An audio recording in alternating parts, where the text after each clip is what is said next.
एक दिन की बात है। महात्मा बुद्ध अपने शिष्यों के साथ कुटिया में बैठे थे और ज्ञान चर्चा का विषय आरंभ था। शिष्यों के आग्रह पर उन्होंने एक कहानी का आरंभ किया। समीर नाम का एक जल्लाद मगध राजमहल के पीछे बने एक कस्बे में रहता था। वह मगध साम्राज्य का प्रमुख जल्लाद था। उसका सारा जीवन दोषियों को फांसी देने में बीत गया। अब वह लगभग 60 वर्ष की आयु का हो चुका था। समीर अब राजकीय सेवा से मुक्त हो चुका था और अपना अंतिम जीवन वह अपने घर में व्यतीत करता था। अपने जीवन काल में किए सभी घटनाक्रमों को याद करता और पश्चाताप करता। मेरे हाथों इतने जीवों की हत्या हुई, यही विचार करते हुए वह नहा धोकर तैयार हुआ। जैसे ही वह खाना खाने के लिए बैठा, दरवाजे पर आवाज आई। समीर बाहर निकलकर देखता है तो एक भिक्षु उनके द्वार पर खड़े हैं, जो जान पड़ता है कि काफी दिनों की तपस्या के बाद उठे हैं और भूख से व्याकुल हैं।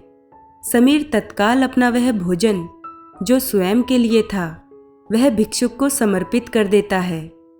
भिक्षुक की भूख शांत हुई और भिक्षुक प्रसन्न हुए। भोजन के पश्चात भिक्षुक और समीर बैठे थे। तभी समीर ने अपने जीवन में किए गए कार्यों को भिक्षुक के सामने प्रकट किया। समीर ने बताया कि उसने राजकीय सेवा के दौरान अनेकों कैदियों अथवा अपराधियों को मृत्यु दंड दिया, जिसके कारण मुझे अपने पर अपराध बोध होता है और ग्लानि के भाव से मैं सदैव ग्रस्त रहता हूँ। भिक्षुक बड़े ही शांत चित्त भाव से समीर की बातें सुन रहे थे और रह रहकर मुस्कुरा रहे थे। समीर ने अपने जीवन की प्रत्येक घटनाओं को भिक्षुक के सामने रख दिया। समीर की सभी बातें समाप्त होने के बाद भिक्षुक ने उसे दोनों हाथों से उठाया और हृदय से लगा लिया। कहा, वत्स, क्या तुमने यह सब स्वयं अपनी इच्छा से किया था या फिर किसी के आदेश के कारण? समीर ने कहा, नहीं, यह सब मैंने अपनी इच्छा से नहीं किया। ये सब तो मैंने राजा के आदेश पर किया। आगे भिक्षुक कहते हैं, वत्स, फिर तुम दोषी कैसे हुए? तुमने तो अपने स्वामी के आदेश का पालन किया है। ऐसा कहते हुए भिक्षुक ने समीर को धम्म के उपदेशों को सुनाया। उपदेश पूर्ण कर भिक्षुक वापस लौट गए।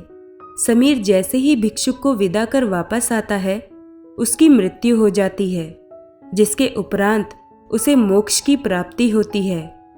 कहानी का अंत कर महात्मा बुद्ध शांत हुए। महात्मा बुद्ध के शिष्य इस पूरी घटना को ध्यानपूर्वक सुन रहे थे। उन्होंने महात्मा बुद्ध से पूछा, जिसने जीवन भर अनेकों हत्याएं की, वह मोक्ष कैसे प्राप्त कर सकता है? महात्मा बुद्ध मुस्कुराए और अपने शिष्यों को समझाया, जिसने जीवन में पहली बार ज्ञान की प्राप्ति की हो, अंत समय जिसका निकट हो और ज्ञान के शब्द उसके कानों में पड़े हों, वह मोक्ष की प्राप्ति कर लेता है। महात्मा बुद्ध ने बताया, हजारों हजार शब्दों के उपदेश व्यर्थ हैं जब तक कि व्यक्ति का मन शांत ना हो। मन शांत होने पर एक शब्द से भी ज्ञान प्राप्त हो सकता है। ज्ञान से ही मोक्ष की प्राप्ति संभव है। दोस्तों, गौतम बुद्ध की इस कहानी को सुनकर आप समझ ही गए होंगे कि कई बार हम गलत काम करने के बाद भी गलत नहीं होते, क्योंकि शायद उन गलत कामों को करना हमारा फैसला नहीं होता। कुछ गलत काम हम दूसरों की वजह से या दूसरों के कहने पर भी करते हैं। तो अब सवाल यह उठता है, तो क्या उन बुरे कामों का पाप हमें लगेगा या नहीं? बेशक वो बुरे काम हमसे दूसरों के द्वारा करवाए गए, लेकिन वो किए तो हमने ही। ऐसे बहुत से सवालों की उधेड़बुन में हम लगे रहते हैं। गौतम बुद्ध की ये कहानी सुनकर शायद आपको अपने सवालों के जवाब मिल गए होंगे।